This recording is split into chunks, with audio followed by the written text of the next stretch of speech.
guys, recently I had a conversation with someone online about their question was that the double line of three is not a traditional way of reading the Lenormand.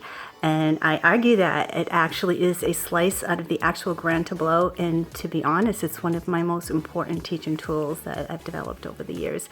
It helps people gain confidence with something larger like the Grand Tableau, and you're actually doing a little slice of the Grand Tableau when you're using this cute little spread. And this little spread is one I use every single day, and I've learned some tricks and techniques with it that will actually help enhance your reading.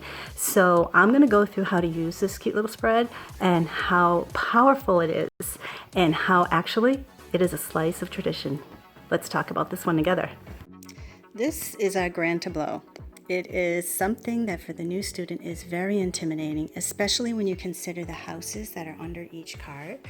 So for example, we're going to look here at the snake, the road, and the tower. And the houses that they are on are the bouquet, the scythe, and the whip. So you now have to start combining snake with bouquet, the road with the scythe, and the tower with the whip. So what I've done here, I've got the same three cards, snake, road, and tower. And look what we've got here. There's our bouquet, there's our scythe, and there's our whip. In this deck it's called a birch rod. So different names, but same cards.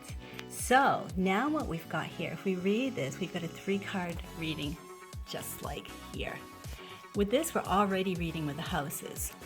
With this, we have now given ourselves houses or combinations that we can read. It becomes a more thorough reading. And what I found is when you're missing the combinations, you get more of like a one-dimensional reading. Once you get the combinations, you get a nice holographic view of what's going on. So now, even though they're stacked here, really what you're looking at is the topic card and the modifier card. Topic, modifier, topic, modifier. You'll see me read these cards in a row. You will almost never see me read these cards in a row. These 3 cards are the kind of cards that you see in the Grand Tableau. These modify the cards above them. So this doesn't modify this, it modifies this. The only exception to that, and I found this after doing hundreds of these readings, is that the first card and the last card down also have a message to say.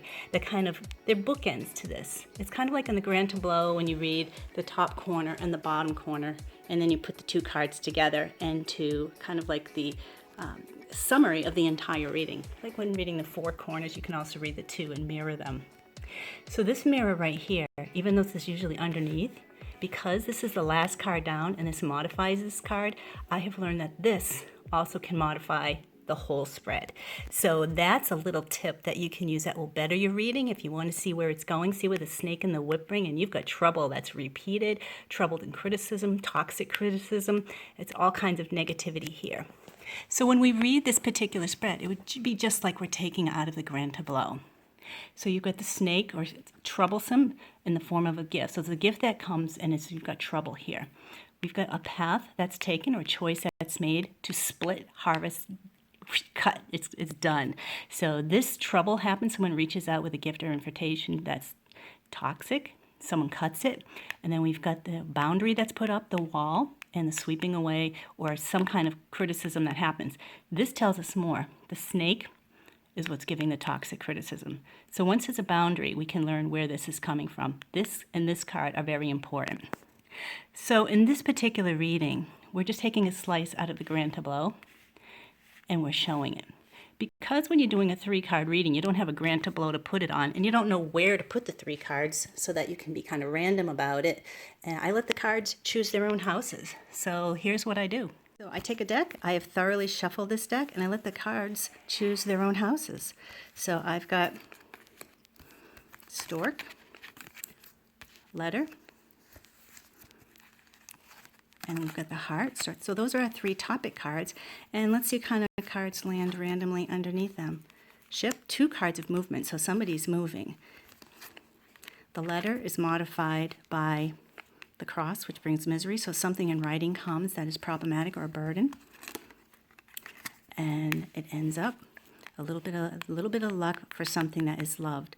So, and also this move is seen as actually a fortuitous change. So it may seem negative at first, but it ends up being positive. So you got these 3 cards here that show moving. There's a letter that comes and actually ends up being good. The letter is good, so a good letter about moving. But you can see that these are all these undercurrents that are shifting. So even if you tell a client the 3-card reading, look, you're going to get a letter, it's going to be beneficial to you about moving, they may not want to move. And you'll see that this move here, all the undertones that are happening show what's really going on. There's going to be some difficulty in receiving that letter, or maybe even be negatively worded that they have to get out. But it's to their benefit in the end. And this is a fortuitous move.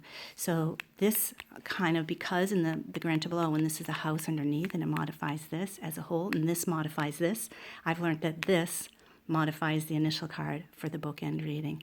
Very much based on tradition, very much based on what you get in your wonderful Grand Tableau. But students tend to be very intimidated by all this, and yet they feel they can manage this. Once you can do this, you now can step into something bigger like the Grand Tableau, and you've already started using houses. So congratulations. Once you do that, you can step into the bigger picture. And that is what the Grand Tableau means, is the big picture, Grand Tableau. You can do it.